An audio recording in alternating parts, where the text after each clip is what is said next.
კეთილი. მოგესალმებით კოლეგებო. შეგვიძლია დავიწყოთ სხდომა, ქორუმი გვაქვს. პირველ რიგში დღის წესრიგს უყაროთ კენჭი, ერთი საკითხი გვაქვს განსახილველი, ეს გახლავთ საქართველოს მთავრობის მიერ საკანონმდებლო ინიციატივის წესით წარმოდგენილი საქართველოს კანონის პროექტი ვაზისა და ღვინის შესახებ. კანონში ცვლილების შეტანის თაობაზე. პირველი მოსმენით გახლავთ საკითხი წარმოდგენილი მოხსენებელი ზურაბ ეზუგბაია საქართველოს გარემოს დაცვისა და სოფლის მეურნეობის მინისტრის მოადგილე. ვინ არის მომხრე რომ ამ დღის წესრიგით ვიმუშაოთ, მადლობა. წინააღმდეგი ხომ არ არის? წინააღმდეგი არ ყავს. შეგვიძლია ვთხოვოთ უკვე მოხსენებელს, ვთხოვოთ წარმოგიდგინოთ საკითხი. მადლობა, მოგესალმებით. წარმოგიდგენთ პირველი მოსმენით ვაზისა და ღვინის შესახებ საქართველოს კანონში ცვლილების შეტანის თაობაზე კანონპროექტს. კანონპროექტი ემსახურება მეღვინეობის და მევენახეობის დარგის შემდგომი განვითარების ხელშეწყობას. კანონპროექტი გათვალისწინებული არის ღონისძიებებისა და ნორმების მთელი კომპლექსი, რომელიც მიზნად ისახავს დამატებითი მოთხოვნების შემოღებას იმისაც, რომ ჩვენი მეღვინეობის პროდუქცია, ეს არის ღვინო და სპირტიანი სასმელი, მის ხარისხი ამაღლდეს და უფრო მეტად კონკურენტული გახდეს მსოფლიო ბაზარზე. კანონი პირველ რიგში ხაზგასმით აღნიშნავს შეეხება სამეწარმეო სეგმენტს, ეს ეხება სამრეწველო დანიშნულების ვენახებს და არ შეეხება პირადი მოხმარებისთვის განკუთვნილ ვენახებს და ღვინის წარმოებას. პირველ რიგში აღნიშნავ, რომ სუსტება რამოდენიმე ტერმინთა განმარტება კანონპროექტის თანახმად არსებულ კანონში ვაზისა და ღვინის შესახებ, ეს არის ეტიკეტის პირველ რიგში ეტიკეტის ტერმინი, სამხოლოდ არის ტერმინი, ტერმინთა განმარტების დაზუსტება ხდება იმისაც, რომ უფრო მარტივი და ერთმნიშვნელოვანი იყოს მისი შინაარსი. მაგალითად, ეტიკეტის შემთხვევაში მოითხოვება, რომ ეს განიცადოს როგორც ინფორმაცია და გრაფიკული გამოსახულება, რომელიც მიკრულია, დაბეჭდილია, ამოტვიფრულია ან სხვა სახით დამაგრებულია სამხმელო ტარაზე. ანუ ეს ტექსტობრივი ინფორმაცია და გრაფიკული გამოსახულების სახით რო იყოს მოწესრიგებული. შემდგომი სტანდარტი უკვე კანონქვემდებარე ბაზაში იქნება განსაზღვრული. გინდება ასევე თანხმობა ვენახის გაშენებაზე, ამ ტერმინის განმარტება გულისხმობს სამინისტროს დაქვემდებარებაში მოქმედი სიპის ღვინის ეროვნული სააგენტოს მიერ გაცემულ დოკუმენტს, რომელიც ფიზიკურ ან და იურიდიულ პირს აძლევს უფლებას გააშენოს სამეწარმეო დანიშნულების ვენახი. გარდა ამისა, მნიშვნელოვანი ცვლილებები შეეხება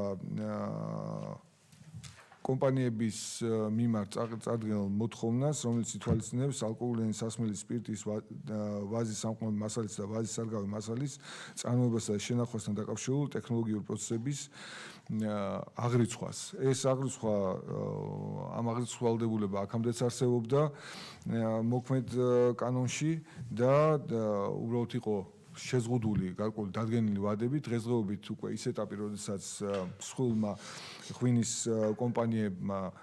კომპანიებს უნდა შეტყობინებით წარედგინათ ინფორმაცია მათთან არსებული მარაგებისა და წარმოების და შენახვის პროცესებზე, ეს ეტაპი გავლილია, ძირითადად ეს ინფორმაცია უკვე აღნუსხულია ღვინის ეროვნულ სააგენტოში და ამიტომ მკაცრი ვადების გამოყენება აქ აღარ იქნება საჭირო და საჭიროების მიხედვით იქნება დამატებით მოთხოვნილი ეს ინფორმაცია. გარდა ამისა, ეს მოთხოვნა უკვე განვითარების დღევანდელ ეტაპზე შეიძლება გავრცელდეს ასევე ღვინის წარმოებელთა სხვა სეგმენტზეც, ეს არის ის საწარმოები, სადაც ღვინის რეალიზაცია არ აღემატება 1500 litrს. რაც შეეხება თანხმობას ვენახის გაშენებაზე, ეს თანხმობა ხელშეუწყობს იმას, რომ მევენახეების მხრიდან გამოყენებული იქნეს სერტიფიცირებული ვაზის ჯიშები, თავიდან იქნეს აცილებული შემდგომი დანახარჯები და ზიანი, რომელიც შეიძლება მიადგეს ამ სფეროში სამეწარმეო საქმიანობას, მაგალითად დაავადებიდან გამომდინარე ან არამოსალოდნელ, ასე ვთქვათ, მოსავალთან დაკავშირებით. მეორე მხრივ ეს თანხმობა უზრუნველყოფს იმას, რომ ნორმები, დღეს არსებული ნორმები რეკომენდირებულ და ნებადართულ ვაზის ჯიშებთან დაკავშირებით და ღვინის წარმოების სპეციფიკაციებთან დაკავშირებით უფრო სუსტად იქნეს დაცული მწარმოებლების მხრიდან და ქართული ღვინის პროდუქციის მაღალხარისხიანი ღვინის პროდუქციის სტანდარტი იქნეს სათანადო დონეზე უზრუნველყოფილი. კიდევ ერთი ცვლილება, რომელიც არის პროექტით გათვალისწინებული, ეს არის დაცული ადგილწარმოშობის დასახელების ღვინის წარმოებისას კანონი წინა ეტაპზე ითვალისწინებდა შესაძლებლობას, რომ 15%-მდე მოცულობის, ესე იგი, მსგავსი ყურძენი ყოფილიყო, ასე ვთქვათ, გამოყენებული დაცული ადგილწარმოშობის დასახელების ღვინის წარმოებისას. იგივე სპირტიანი სასმელის წარმოებისას. დღესდღეობით ვენახების ფართობები, ვენახის გაშენების ფართობები იმდენად გაიზარდა და ყურძნის წარმოება იმდენად დიდია, რომ ასე ვთქვათ, გამონაკლისი ნორმის შემდგომი არსებობა საჭირო აღარ არის და შეგვიძლიათ ის მოთხოვნა, რომელიც თავდაპირველად გულისხმობს, რომ დაცული ადგილწარმოშობის დასახელების ღვინო და სპირტიანი სასმელი იქნეს წარმოებული შესაბამისი ყურძნისაგან, შესაბამისი ნედლეულისაგან, ეს 100%-ით უნდა იქნეს გამოყენებული. და ბოლოს, ესე იგი, კანონპროექტის გამოქმედება გათვალისწინებულია გამოქვეყნებისთანავე, გარდა, ესე იგი, მეორე პუნქტისა, კანონპროექტის მეორე პუნქტისა, რომლის გამოქმედებასაც ვფიქრობდით პირველი მარტიდან და ალბათ ეს პუნქტი შესწორებელი იქნება, ცოტა ადრე ეტაპზე იყო წარმოდგენილი ამ დათქმით და შეიძლება სასურველი იყოს, რომ 1 აპრილამდე მაინც გადავწიოთ, ასე ვთქვათ, მეორე პუნქტის გამოქმედების ვადა, რაც მოგცემს საშუალებას, რომ მივიღოთ კანონი, მიღებული კანონის პირობებში უკვე მთავრობამ შეძლოს დაამტკიცოს ის კანონქვემდებარე აქტები, რომელიც კანონიდან გამომდინარეობს და კანონქვემდებარე ბაზაც მზად დახვდეს, ასე ვთქვათ, კანონის სრულფასოვან ამოქმედებას. ეს გახლავთ ძირითადი პრინციპები, რაც ამ საკანონმდებლო ინიციატივას უკავშირდება, მზად ვარ შეკითხვებისთვის და გთხოვთ მხარდაჭერას. დიდი მადლობა ბატონო ზურაბ. საკმაოდ საინტერესო ცვლილებებია და სიახლეა ჩვენი მევენახეებისთვის, მეღვინეებისთვის. ეხლა ფაქტია უდავოა, მსოფლიოში არის დიდი კონკურენცია. შესაბამისად, ჩვენც ყველანაირად მზად უნდა ვიყოთ, რომ ამ კონკურენციას გავუძლოთ და პირიქით გავაფართოვოთ ჩვენი გაყიდვების არეალი, ასევე ცნობადობა და ქართული ღვინო და ყურძნისეული პროდუქტები ფაქტობრივად მსოფლიო ბაზარზე იგულისხმებოდეს როგორც მაღალი ხარისხის პროდუქცია და ამისთვის ვფიქრობ ყველაფერი უნდა გავაკეთოთ, მით უმეტეს ჩვენ ქართველებმა, ვინაიდან მსოფლიო მიცის უკვე რომ 8000 წელია ქვეყანაში უწყვეტად მიმდინარეობს ვენახის გაშენება, მოყვანა ყურძნის და შემდგომში უკვე ღვინის წარმოება და ამიტომაც გარკვეულწილად ასე ვთქვათ, როგორც სამშობლო ვალდებულებიც კი ვართ, რომ მაქსიმალური ყურადღებით მოვექცეთ ამ მიმართულებებს. სამწუხაროდ სხვადასხვა პოლიტიკური თუ სამხედრო გარემოებებიდან გამომდინარე, ამ საუკუნეების მანძილზე, 8000 წლის მანძილზე ხშირად ჰქონდა ჩვენ აღმასვლაც, მერე შემდგომში და აღმასვლა წინა წლებმა უახლოესი ისტორიის გარკვეული დაღი დაამჩნია ქართულ მევენახეობას. ძალიან ბევრი ჯიში ფაქტობრივად გადაშენების პირას იყო მისული და დღესაც არის გარკვეული ჯიშები, რომლებიც ამ ბილოგრაფიაში აღწერილი გვაქვს, მაგრამ ფიზიკურად არ არსებობს და უბრალოდ თეორიული წარმოდგენა გვაქვს ამა თუ იმ ჯიშზე. თუმცა მაინც მოვახერხეთ საკმაოდ ბევრის მოძიება აღდგენა და დღეს გვაქვს საშუალება, რომ ჩვენი წინაპრების მიერ ამ შექმნილ უნიკალურ მასალაზე გარკვეული ექსპერიმენტები ჩავატაროთ, ვიმუშაოთ, გავამდიდროთ ჩვენი ასორტიმენტი ღვინის წარმოების და ყურძნის წარმოების. წინა წლებში ძალიან ქაოსური მდგომარეობა ჰქონდა.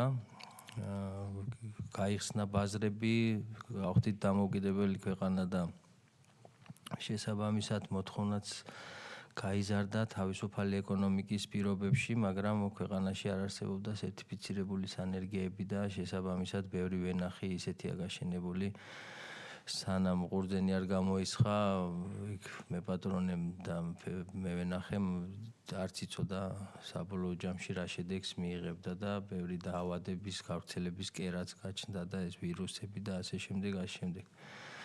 ეხლა ჩვენ ვართ იმ ეტაპზე, რომ მეღვინეობის მიმართულება ასე თუ ისე კარგად გამართული ინდუსტრია, მაგრამ თუ მეღვინეობას ხარისხიანი ყურძენი არ მიაწოდე, შესაბამისად ძნელია იმ სიმაღლეებს შეჭდე, რაზეც გვაქვს ორიენტირი, ამიტომ მნიშვნელოვანია, რომ ვენახების მიმართულებითაც მკაფიო ნაბიჯები გადავდგათ თან ისე, რომ უკვე არსებული ვენახები რაღაც თავისი პოტენციალი მაქსიმალურად იქნეს გამოყენებული, ჩვენს მევენახეებსაც ზედმეტი ძალისხმევა და ხარჯი არ დასჭირდეთ ამასთან დაკავშირებით, მაგრამ თან გარკვეული ჩარჩო გავაკეთოთ, რომ შემდგომში უკვე როდესაც გაახლების პროცესი წავა, უფრო დაგეგმილი იყოს, გეგმაზომიერი იყოს, გამოკვლეული იყოს ნიადაგებიც, ამ ნაკვეთების ექსპოზიციაც, მზის საათების რაოდენობაც და ის ჯიშური დამახასიათებლებიც, რომელებიც მოგცემენ მაქსიმალურ შედეგს. ამიტომ ამ ინიციატივას მე პირადად, რა თქმა უნდა, მივესალმები, უბრალოდ მე შემდგომში რამოდენიმე კითხვა მექნება მე პირადად, რომ რა ფორმით დაუშვათ ეს ნებართვები და ასე შემდეგ, რომ ჩვენი მევენახეებისთვის არ გახდეს ზედმეტი ტვირთი მხოლოდ მაგასთან დაკავშირებით. მანამდე კოლეგებო, თუ გაქვთ კითხვები და მე შემდგომში მე ჩავერთვები.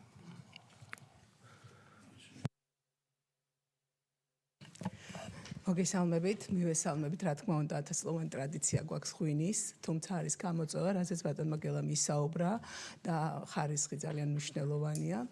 მე მაინტერესებს ბოლო ნაწილი ბატონ გელასი, თუ მოთხოვნის არ დაკმაყოფილების შემთხვევაში ექნება თუ არა შესაძლებლობა ადამიანს ფიზიკურ პირს გამოასწოროს რაღაც ხარვეზი იქნება ალბათ დადგენილი ხო მოთხოვნის არ დაკმაყოფილება ამით განისაზღვრება.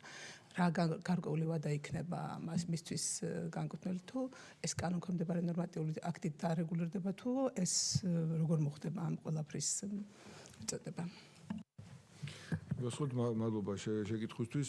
რასაკვირველია ეს თანხმობა არ არის ერთჯერადი პროცესი, კანონქვემდებარე აქტი ჯერჯერობით გამოცემული არა, კანონის საფუძველზე იქნება გამოცემული, იქნება გათვალისწინებული პროცედურა.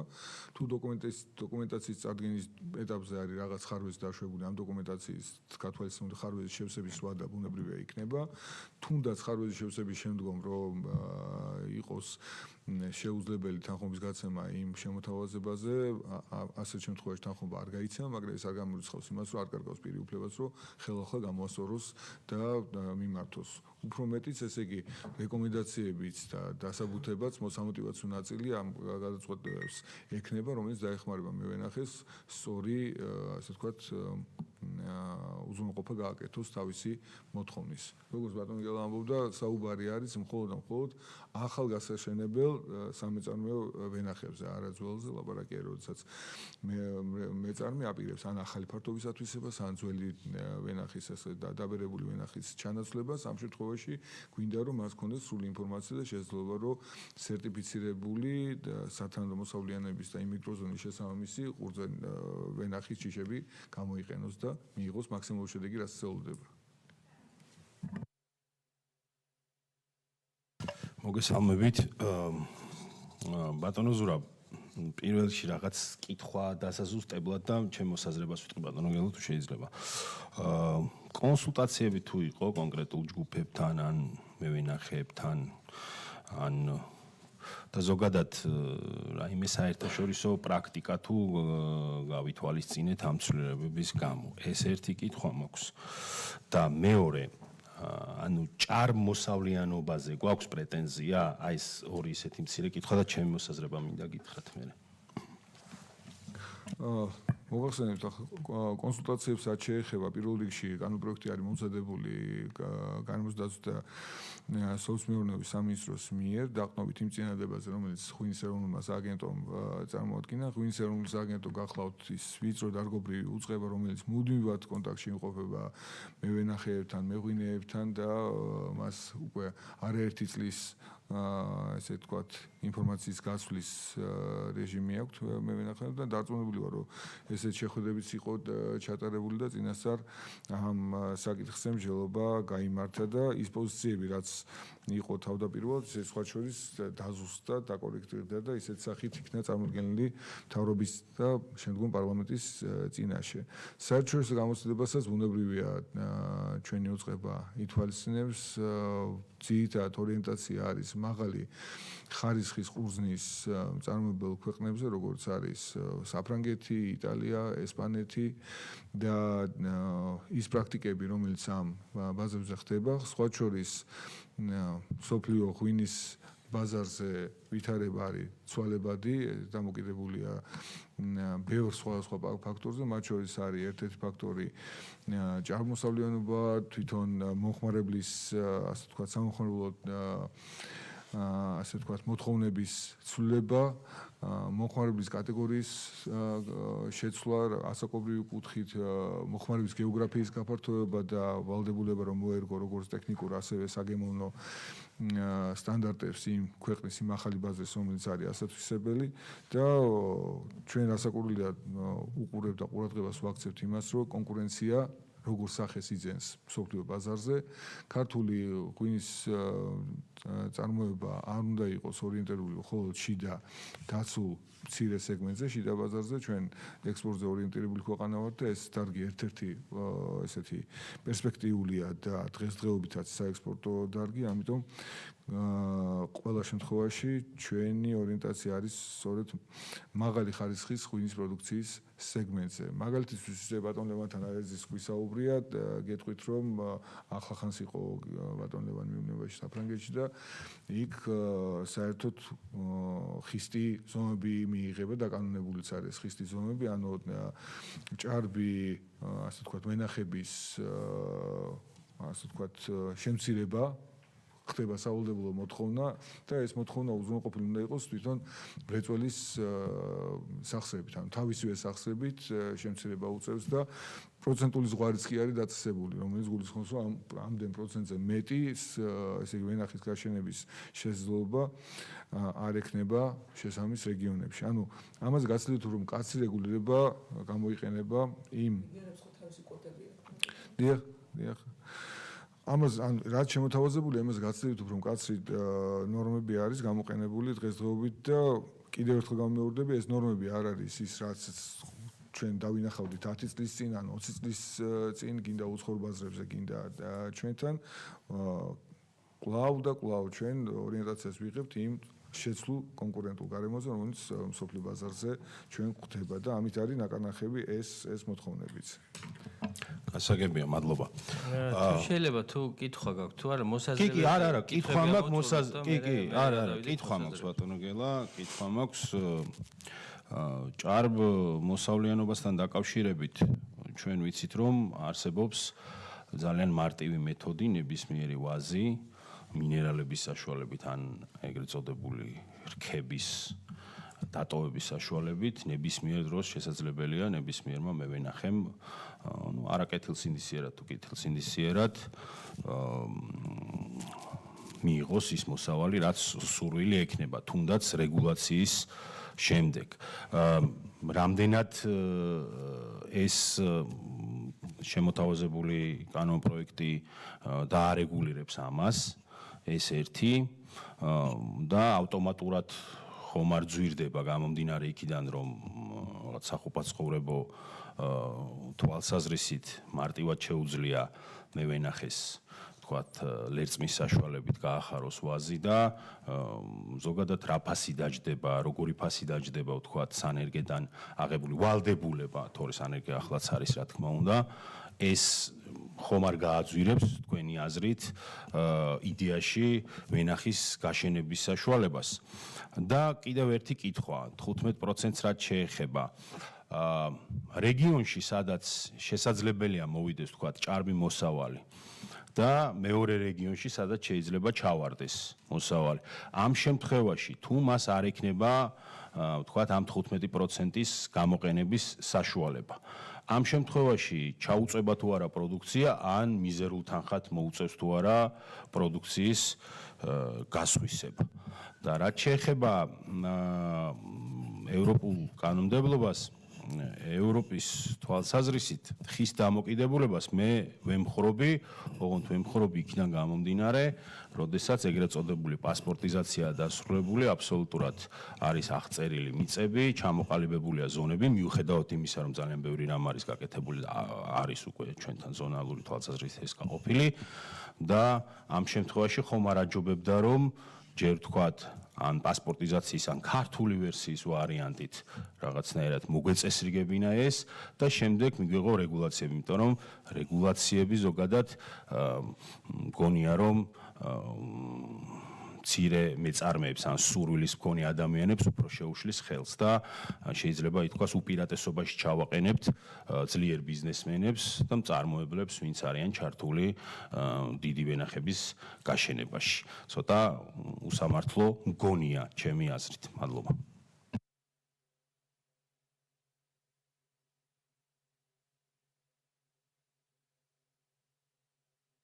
კი. თოთ.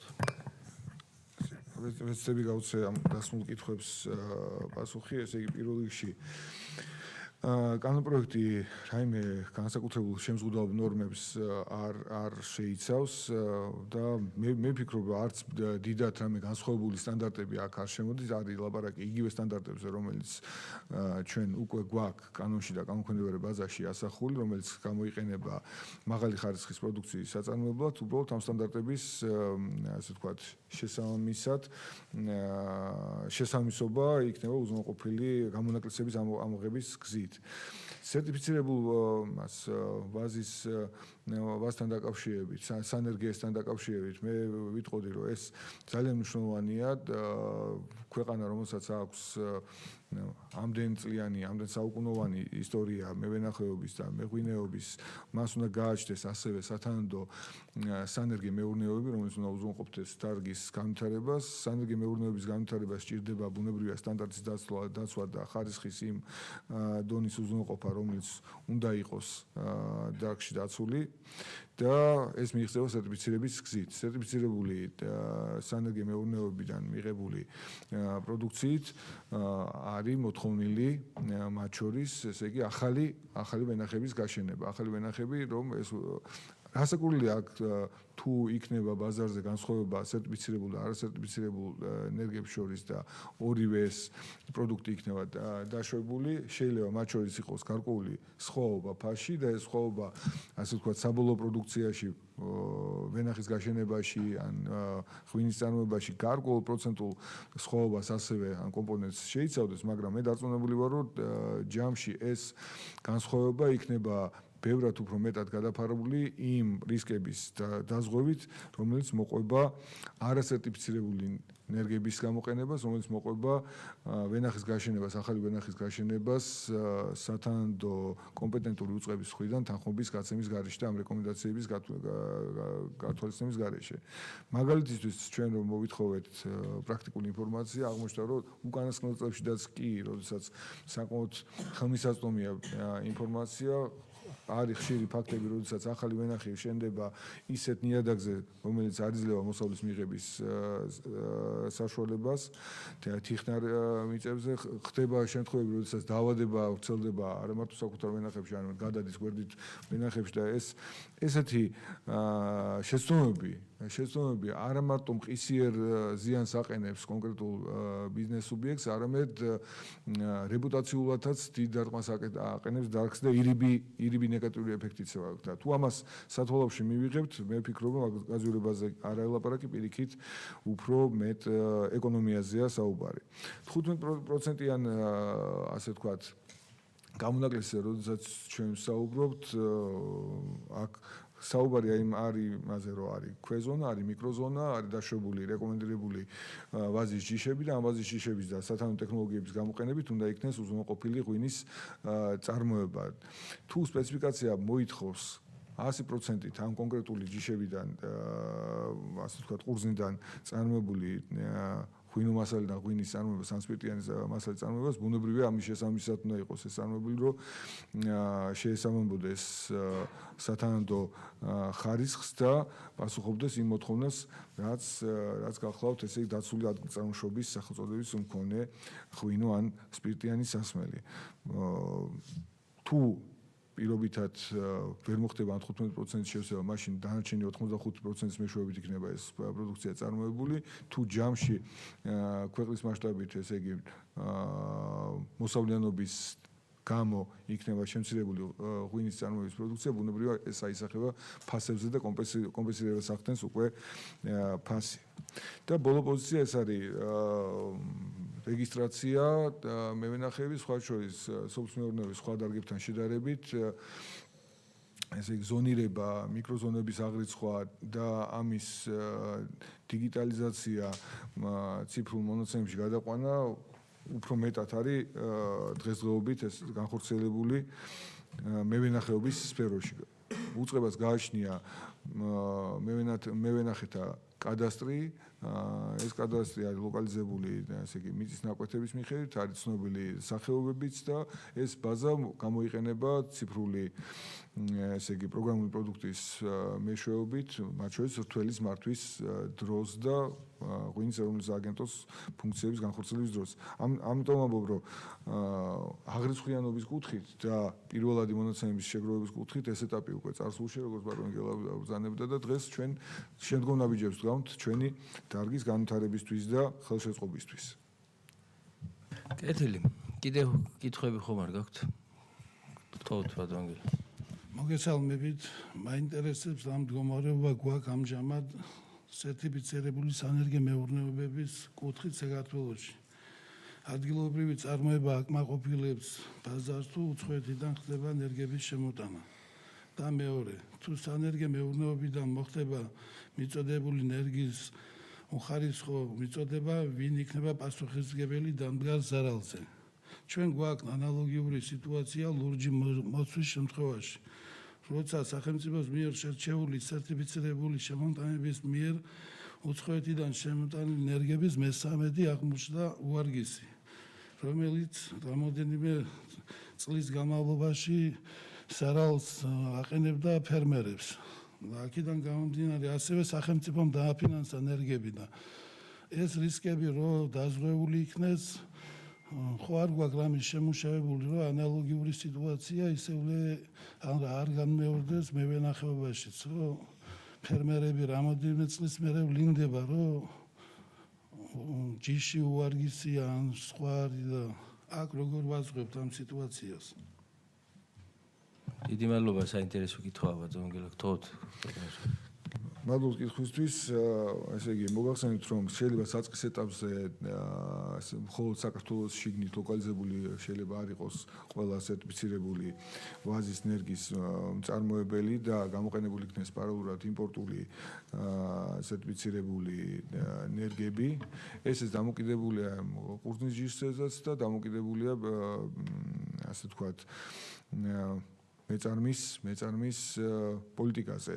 ახალი ვენახის გაშენებასთან დაკავშირებით. ამასთან ერთად ბუნებრივია მოთხოვნა ადეკვატურად აისახება მოწოდებასდაც და ჩვენი ძალისხმევითაც ასევე ბაზის თვითრეგულირების კანონების მიხედვითაც სერტიფიცირებული სანერგე მეურნეობების პოტენციალი და შესაძლებლობები საქართველოში აუცილებლად გაიზრდება და ვფიქრობთ, რომ ნელა ისინი ნამდვილად იქნებიან კონკურენტულად მომზადებული იმპორტულ ენერგიებთან მიმართებაში. კიდევ ერთი პოზიცია, რაც იქნა გაჟღერებული, ეს არის ინფორმაციის ხელმისაწვდომობა სამინისტროს ღვინის ეროვნული სააგენტოს სხვადასხვა პროგრამების მეშვეობით ცდილობს, რომ მეტი ინფორმაცია სტანდარტებთან, სერტიფიკაციის მქონე სანერგე მეურნეობებთან დაკავშირებით და თვითონ ბიზნეს საქმიანობასთან დაკავშირებით გაავრცელოს მევენახეებს შორის და ვფიქრობთ, ამ კუთხითაც ეს კურსები, ეს ძალისხმევა დადებით შედეგს იღებს.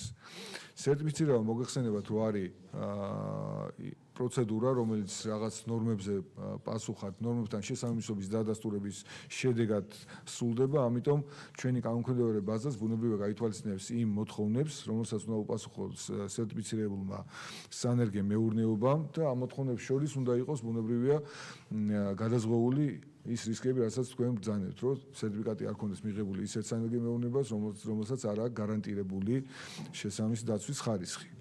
და კიდევ ერთი კომპონენტი ეს გახავთ კონტრაქტი, ხელშეკრულება, რომელიც იდება სანერგე მეურნეობასა და ვენახის გამშენებელ მეწარმეს შორის. თუ ჩვენი მხრიდან იქნება საჭირო ამ კუთხითაც დახმარება, რომ ხელშეკრულება სტანდარტული პირობები იძლეოდეს საშუალებას, რომ მსგავსი ბიზნეს რისკები იქნეს სათანადოდ მასში ასახული და ოქროს ბალანსი დაცული საენერგიო მეურნეობას და მეწარმეს შორის, ამას რასაკვირველია ხელს შეუწყობთ და ისედაც საკონტრაქტო ურთიერთობა უნდა უზრუნველყოფდეს ორივე მხარის ინტერესების, კანონიერი ინტერესების დაცვას. ეს იქნებოდა ჩვენი პასუხი ამ კითხვაზე. დიდი მადლობა. კითხვები ხომ არ გაქვთ კიდევ? მაშინ ჩვენ ფაქტობრივად ყველა ცვლილებას შევეხეთ, ერთადერთი დაგვრჩა ეტიკეტირების წესთან დაკავშირებით. იქნება ამ საკითხზეც რომ უფრო კარგად გაგვიმარტოთ ახლა. ყველა კარგად ხედავთ, ზოგი კლასიკურად მიყვება ეტიკეტის საკითხს, მაგრამ ზოგი არ ვიცი სხვადასხვა მარკეტინგული თვალსაზრისით ხვდები თუ ამრავ ლეგენდას თუ არ ვიცი მოსაზრებას ბოთლებზე და ზოგიერთი მათგანი შეესაბამება იმას სინამდვილეს, ზოგიერთი ფაქტობრივად გამოგონილი ლეგენდაა და ასე შემდეგ და აი ახლა ამ კონკრეტულ შემთხვევაში იქნება უფრო კარგად აგვიხსნათ რა უნდა იყოს ეტიკეტზე და რა ცვლილება შედის ეტიკეტირების წესთან დაკავშირებით. მოგახსენეთ დღესდღეობით მოქმედი განმარტება ეტიკეტის, რომელიც კანონში არის მოცემული, იწყება ასე სიტყვებით ნებისმიერი ინფორმაცია და მეორე უბრალოდ მათ შორის ზუსტება თქვე სახეობები ამ ინფორმაციის, მაგრამ ეს ჩანაწერი ნებისმიერი ინფორმაცია, როგორც ბატონი გელბაძანებს, ესე იგი იძლევა საშუალებას, რომ ფანტაზიის ნებისმიერი ესე იგი მასშტაბის ნაყოფი აისახოს ეტიკეტში და იმისაც რომ ღვინის ეროვნულ სააგენტომ სახელმწიფო რეგულირებამ იგივე ექსპორტის ხელშეწყობის ზონებმა შედეგი გამოიღოს, ამისთვის აუცილებელია რომ ეტიკეტი პასუხობდეს იმ სტანდარტულ მოთხოვნებს, რომელიც სოფლიო ბაზარზე არის დამკვიდრებული. ამიტომ ჩვენ ვაზუსტებთ ამ ფორმულირებას და ნებისმიერი ინფორმაცია იცვლება ორი შესაძლებლობით, ეს არის ტექსტობრივი ინფორმაცია და გრაფიკული გამოსახულება. სტანდარტულად ტექსტობრივი ინფორმაცია ასახავს ბუნებრივია იმ ინფორმაციას ღვინოზე, წარმოებელზე, ხოლო გრაფიკული გამოსახულების ქვეშ შეიძლება სამომავლოდ იგულისხმობდეს იგივე შტრიხ-კოდები ან სხვა კონტროლის საშუალება, რომელიც დიახ მიკვლევადობას უზრუნველყოფს და ცნობადობას ამ პროდუქციის თაობაზე ინფორმაციის. ეს საერთაშორისო სტანდარტის მიხედვით არის შემოთავაზებული ეტიკეტის განმარტება და შემდგომ ეტაპზე ეს განმარტება დაგვეხმარება ჩვენ რომ უფრო მეტი შესაძლებლობები მივანიჭოთ ღვინის ეროვნულ სააგენტოს მარეგულირებელ სტრუქტურებს, როგორც ვახსენებდი, მონიტორინგის, კონტროლის და ექსპორტის ხელშეწყობის მიზნით. მაგალითად, იგივე მარკირებას ამავდროულად თუ ამაზე ვიფიქრებთ. კეთილი. პატარა რომ შევაჯამოთ მაშინ. ბატონ ზურაბ, მოსაზრება თქოთ პირველ რიგში. ყველა წინ გადადგმულ ნაბიჯს მივესალმები, თუმცა ერთი თემაა, რომ ცოტა ჩემთვის სუბიექტურად არ არის მოსაწონი, როდესაც კონკრეტულ ჯგუფებთან და სუბიექტებთან არ გავდივართ კონსულტაციას. დარწმუნებული ვარ, ღვინის ეროვნული სააგენტო თავის კომპეტენციის ფარგლებში ძალიან ბევრ საკითხზე ხვდება ფერმერებს და მევენახეებს, მაგრამ კონკრეტულ ამ საკითხზე, იმიტომ რომ ეს ჩემი აზრით საკმაოდ კომპლექსური საკითხია. ერთი რომ ჭარმოსავლიანობის შემცირებას ვერანაირად ვერ შველის, იმიტომ რომ თუ უნდა ადამიანს ავხსენი კიდევაც მე ნებისმიერ დროს შეუძლია არა მარტო ზომიერად მოიქცეს, ეს ერთი და მეორე ჩემი აზრით ასეთი ვთქვათ ერთი ხელმოსმით გადაჭრილი საკითხი, ჩემი აზრით ისე ვიტყვი, უფრო მეტად არასამართლიან პირობებში ჩააყენებს მცირე მეურნეობებს. მადლობა. კარგით. მოდი პატარა შეჯამებასავით გავაკეთოთ და ბატონო ზურაბ, მე თუ კიდე საჭირო იქნება ვიმსჯელოთ ამ საკითხთან დაკავშირებით. ესე იგი, მოდი ვთქვათ, რომ ეს ცვლილებები პირდაპირ ორიენტირებულია მაქსიმალური ხარისხის მისაღებად. ეს არ ეხება პირადი მოხმარებისთვის გაშენებულ ვენახებს, ვისაც თავისი საკუთარი მოხმარებისთვის უნდა იქ არანაირი არც ნებართვა ჭირდება და არანაირად არ ზღუდავს, ნებისმიერი ჯიში, ნებისმიერი სახეობა თავისი რისკით შეუძლია თუნდაც ის ლერწმით გამოყვანილი პირდაპირ ყოველგვარი სანერგეს გარეშე და ასე შემდეგ პირად მოხმარების შემთხვევაში ფაქტობრივად ამ შემთხვევაში არანაირი რეგულაცია და არანაირი ჩარევა სააგენტოს მხრიდან არ ხდება.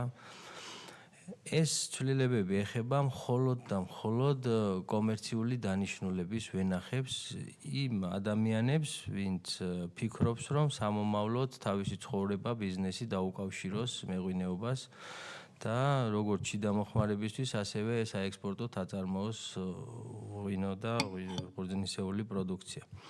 შესაბამისად, სახელმწიფო ხედავს საჭიროებას, რომ მიუხედავად ძალიან დიდი გამოცდილების და მრავალსაუკუნოვანი გამოცდილების, მაინც მნიშვნელოვანი და საჭიროა, რომ ამ სფეროშიც რაღაცა გარკვეული სიცხადე შეიტანოს, ვინაიდან ქაოსურად გაშენებულმა ვენახებმა მოგცა საშუალება, რომ სხვადასხვა პრობლემები გაჩენოდა დარგს და ის ხარისხი, რა პოტენციალიც გააჩნია ქართული ჯიშის ყურძნებს, საბოლოო ჯამში ვერ მიგვეღო, მხოლოდ ზოგიერთ შემთხვევაში გვაქვს და ყველამ კარგად ვიცით, ხო, წარმოებელი ძალიან კარგია, მივესალმები, რომ გაიზარდა წლების მანძილზე იმატებს ასეთი კომპანიები, მაგრამ სულ რაღაც თითზე ჩამოსათვლელია ისეთი მწარმოებლები, რომლებიც სტაბილურად მაღალი ხარისხის პროდუქციას აწარმოებენ.